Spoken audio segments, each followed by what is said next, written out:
차용증 없어도 소송에는 문제없다 라는 주제로 오늘 말씀드리겠습니다.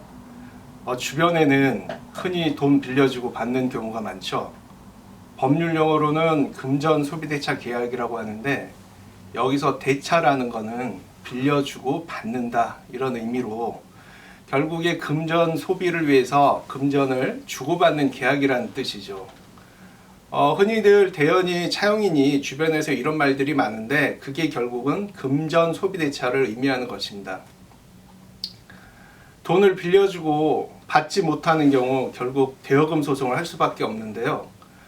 그 소송에서 돈을 빌려준 사람이 원고가 돼서 돈을 내가 빌려주기로 한 사실, 그리고 실제로 그 돈을 준 사실, 그리고 돈을 언제 갚을지와 이자를 받기로 하였다라면 그 이자율이 어떠한지를 주장하고 입증하여야 합니다.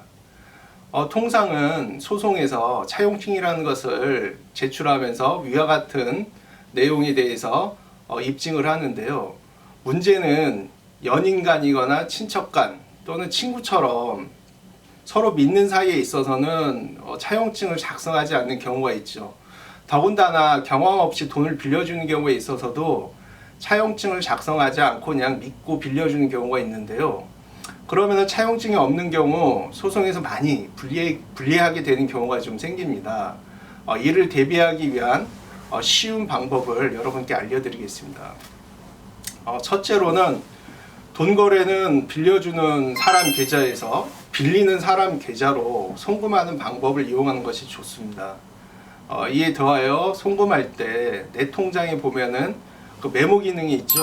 이 기능을 활용해서 홍길동 대여금 또는 홍길동 빌려감이라고 기재하면 송금되는 돈의 성격이 무엇인지 쉽게 알 수 있게 됩니다.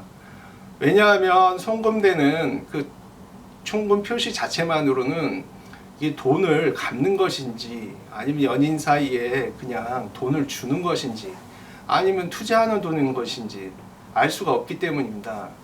만약에 현금으로 돈을 빌려준 경우에는 현금을 마련한 경위라든가 송금하지 아니하고 현금을 준 이유 등을 소송에서 상세히 설명하여야 하니 그 당시 구체적인 정황을 잘 기억해 두시고 메모도 해 두셔야 됩니다.